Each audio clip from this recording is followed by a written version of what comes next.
Bonjour à tous.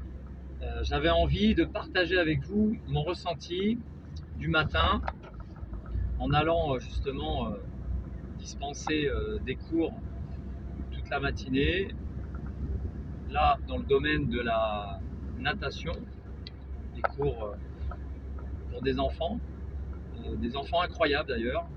Le premier cours sont des frères, 7 ans et 5 ans. Deux caractères complètement différents. L'un volontaire mais très zen, qui se prend pas la tête, et l'autre volontaire et compétiteur, 5 ans. Il nage presque aussi vite que son frère qui a 3 ans de plus. Si je commence à faire des courses et qu'il perd, forcément en plus vu la différence d'âge, il va pratiquement perdre à chaque fois. Il le prend très mal, il en pleure presque, il s'énerve, il n'est pas content. Donc évidemment, j'ai arrêté de faire des courses. Et il me fait le même coup quand par exemple je lui dis écoute, là tu t'es trompé, au lieu de travailler ton bras droit, tu as fait le bras gauche. Et là il est vexé carrément. Et après donc à chaque fois je le refais recommencer. Là après je le félicite et là ça va mieux. Un gagnant, un caractère incroyable. Et sa grand-mère m'a confirmé que sa maman est pareille. Donc elle a toujours eu ce caractère de battante, de vouloir atteindre la perfection. La réussite ne suffit pas. C'est la perfection qui les intéresse. Il y a des caractères comme ça. Tant mieux. Hein, parce que bon, elle a réussi, sa maman est ingénieure. Et ce petit-là, franchement, avec un caractère pareil, ça m'étonnerait quand même qu'il ne réussisse pas. Alors, c'est pas pour autant qu'il sera heureux. Certes. Après, c'est un autre débat. Mais tout ça pour dire, par rapport à la vie en général, depuis que j'ai 17 ans, je dispense des cours, principalement dans le domaine du sport. Et dans beaucoup de sports, j'ai donné des cours, parce que j'ai été moniteur de sport à l'armée, donc on a une polyvalence. Et aujourd'hui, je suis principalement coach bien-être, en tant que professeur de yoga. Donc là, je donne de plus en plus de cours de yoga. Là, l'été, évidemment, l'aquagym, de natation parce que c'est la saison estivale. Et après en septembre, je vais reprendre plus sur des cours de pilates yoga, beaucoup de yoga. Et en tout cas, je suis content parce que je suis de plus en plus sollicité. Et j'ai 57 ans, donc ça fait quand même depuis l'âge de 17 ans. J'en reviens pas, ça fait 40 ans.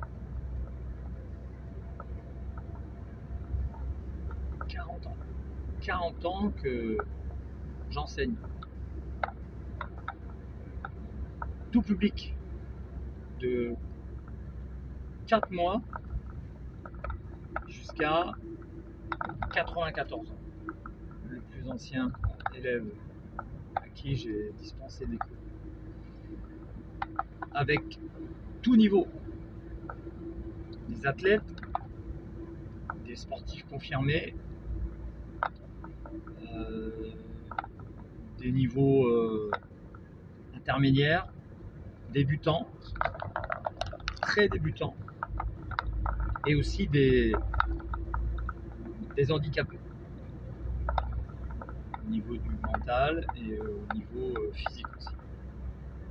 Donc j'ai quand même fait pas mal le tour, on va dire, des différents publics.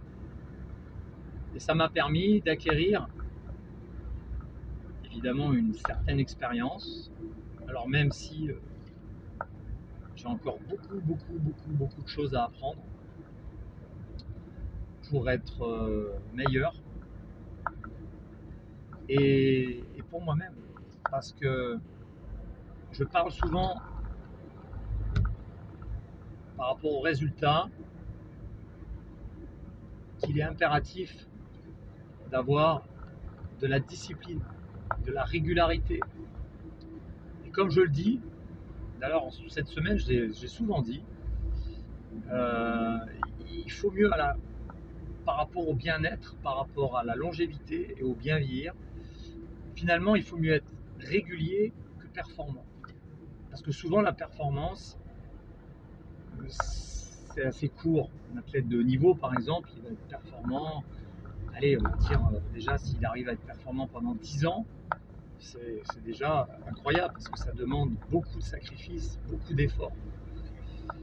Et c'est pas pour autant qu'après sa carrière, il sera en bonne santé.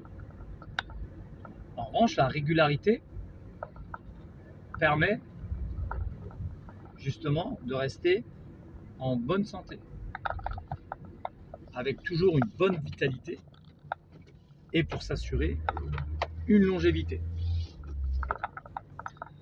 le bien vieillir. Alors, des exemples, il y en a plein. L'été dernier, j'ai eu un élève, 94 ans, en cours de yoga, qui s'est mis en équilibre sur la tête sans aucun problème. Pourquoi ? Pas parce qu'il est doué, parce qu'il m'a expliqué que depuis qu'il était à la retraite, il pratiquait au moins 3 fois par semaine. Et petit à petit, il a atteint un niveau. Alors à la retraite, je crois qu'il y est depuis l'âge de 60 ans. Donc, forcément, 34 ans de pratique en fait. Il a commencé à 60 ans et on a 94 ans. C'est incroyable. Donc ça c'est scientifique en plus. Rassurez-vous, ça c'est sûr, il n'y a pas d'âge pour progresser. Donc ça c'est une bonne nouvelle. La nouvelle qui pourrait être considérée moins bonne, surtout pour les non-sportifs, c'est que plus on vieillit et plus il faut s'entraîner. Ça, on n'a pas le choix. Mais parce que déjà, on subit la sarcopénie, qui est le vieillissement naturel du corps de par la perte de masse musculaire. Alors, d'après les études, c'est énorme, c'est 1% par an à partir de 30 ans. À partir de 30 ans, 30 ans c'est jeune. Moi, à 30 ans, je me souviens, c'est là où j'ai été au top au niveau physique. En plus, j'étais à Tahiti. Tahiti, je faisais du triathlon, je faisais de la muscu, je faisais de la pied-rock, je faisais de la course à pied. Même en course à pied, je me suis retrouvé sur le podium sur 5 km alors que c'était pas ma spécialité. Enfin, j'avais une énergie, on a gagné le premier raid aventure, enfin, une pêche incroyable. Je faisais 25 tractions d'affilée, je montais les cordes bras seul. Mais déjà, je ne savais pas ça à l'époque. Mais mon corps était déjà en train de vieillir. Donc, de moins en moins performant. Alors, un sédentaire, évidemment, imaginez un sédentaire qui ne fait pas du tout de sport, en plus avec une mauvaise hygiène de vie, 1% par an. À 50 ans, il a perdu 20% de sa masse musculaire. Alors, il ne faut pas s'étonner après qu'il n'arrive plus à s'accroupir, à se remettre debout. Il n'a plus de force, il a du mal à porter des choses, à monter les escaliers. Et en plus, il prend l'ascenseur, et ben, voilà, c'est la fin des haricots, quoi. C'est vraiment mal vieillir. Donc ça, il faut vraiment en être conscient. Et dans la vie, on ne peut pas tout savoir. Et on ne peut pas tout bien faire. Moi, le premier, dans ma vie, j'ai fait des choses que j'aurais pas dû faire, en fait. Je me suis trompé, j'ai fait des erreurs. Et ça, il faut en prendre conscience. Il faut prendre conscience de ces erreurs pour se construire, se renforcer. Et puis après, pour essayer de plus les refaire, si possible. Et puis surtout, de se concentrer d'abord sur soi, sur son état d'esprit, sur sa largesse d'esprit, sur son physique, sur sa santé, pour être bien déjà, pour se sentir bien dans sa peau, dans sa tête, pour être justement plus performant aussi pour les autres, parce que en fonction du contexte, il y a des proches qui ont sûrement besoin de vous, Donc évidemment, en étant en pleine forme, avec une bonne vitalité, vous serez plus opérationnel, hein, pour ceux que vous aimez. Et ils vous aimeront encore plus. Si c'est pas des compétiteurs. Ça, c'est encore un autre débat. En fait, la vie est complexe. Mais elle peut être simple si on se base sur l'essentiel. L'essentiel, mon tatouage, voilà, vous ne l'avez pas vu, mais c'est pas grave. Essentiel. Et sur là, oser, croire et oser. Toujours sur des bases. Le mouvement, l'un des meilleurs médicaments pour être bien dans sa tête et dans son corps. Après, un mouvement adapté en fonction de votre morphologie, de vos envies, de votre plaisir et de vos capacités. Mais bougez tous les jours. Alors bougez, oui, mais entraînez-vous aussi tous les jours. Pas que bouger. Parce qu'un artisan, il bouge, hein. Il bouge sacrément même, hein. Toute la journée il bouge. Hein. C'est pas pour autant qu'il est en bonne santé. Hein. Il a mal partout. Souvent ils ont un gros ventre, hein, parce que bon là c'est un autre problème. Le soir, hein, pour se changer les idées, on mange. Forcément, ils jouent avec leur santé. Pourtant ils bougent toute la journée. Donc c'est pas bouger qu'il faut, c'est s'entraîner.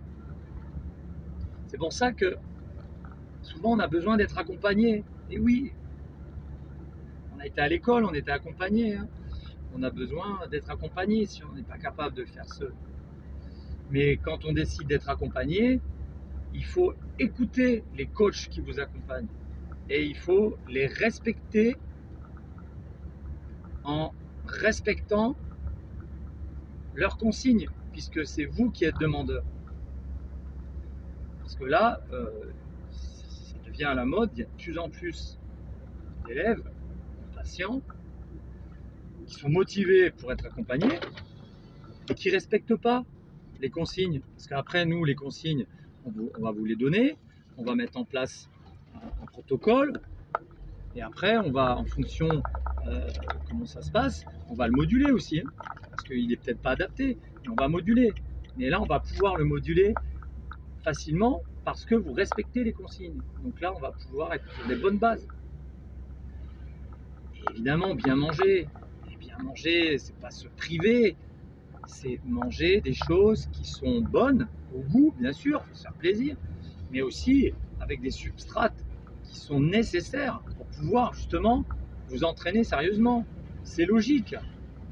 Dans une voiture de course, si vous ne mettez pas le bon carburant, elle ne pourra pas aller vite la voiture. Donc il n'y a pas à se prendre la tête là-dessus, hein, c'est clair. Et le sommeil, important la récup. Si vous pouvez faire la sieste, faites la sieste. Essayez de vous coucher de bonne heure, évitez les écrans, enfin bref, il y a plein de choses à faire, à mettre en place. Donc, c'est des bases. La gestion du stress aussi, on n'en parle pas assez souvent, mais c'est très important. Grâce à la respiration, il y a tellement d'exercices respiratoires que l'on peut faire, via le yoga en particulier, qui sont très très efficaces sur l'humeur. Ça va, vous allez redescendre en pression. C'est des choses simples, mais c'est souvent les choses simples les plus compliquées qu'on a le plus de mal à mettre en place. C'est pour ça que si vous avez besoin d'être accompagné pour mieux être, n'hésitez pas à investir dans votre capital santé, c'est votre plus belle richesse. Donc oui, ça va vous coûter de l'argent. Bien sûr, les coachs ne travaillent pas pour la gloire, hein. Ils travaillent aussi pour l'argent. Mais si en plus il y a des résultats, puisque la majorité des coachs, hein, c'est une passion, hein. C'est plus qu'un métier, c'est une passion. Et on en a fait un métier, parce que il faut vivre aussi. Alors à ce moment-là, investissez auprès de coachs comme nous, comme les autres. Il y en a plein de très bons coachs. Bon, il y en a des mauvais, c'est clair. C'est comme dans tout corps de métier. Il y a des bons, il y a des mauvais, il y en a qui sont excellents. À vous de faire votre choix. Mais investissez dans un accompagnement si vraiment vous n'êtes pas capable de vous prendre en main seul. C'est très important si vous voulez bien vivre. Et une fois que vous avez investi, que vous avez décidé d'être accompagné, il ne faut pas le prendre à la légère. Même si vous avez les moyens, l'argent, ça a de la valeur. Il faut rentabiliser cet investissement en étant sérieux, discipliné. Parce que là, dernièrement, je peux vous le dire, on a eu deux patientes. Alors, elles ont les moyens, hein. Allez hop, on paye un accompagnement. Nous, c'est bien, on est content. Mais non, on n'est pas content. On est content, oui, le banquier il est content, oui, notre compte, ça nous fait du bien parce qu'on a besoin. Mais au niveau du métier, c'est une catastrophe. On demande qu'ils nous envoient pendant 3-4 jours les photos, par exemple, de ce qu'ils mangent pour pouvoir comprendre leur manière de manger et essayer de faire un rééquilibrage alimentaire de manière à trouver la meilleure des solutions adaptées à la personne. Et ils le font pas, ils nous envoient pas les photos, ils répondent pas aux messages dans la foulée. Non mais c'est un truc de dingue. Alors qu'ils ont investi, c'est incroyable.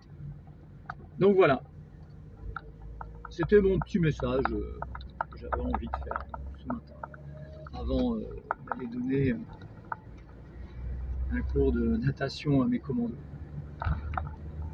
Allez, prenez soin de vous. Ciao.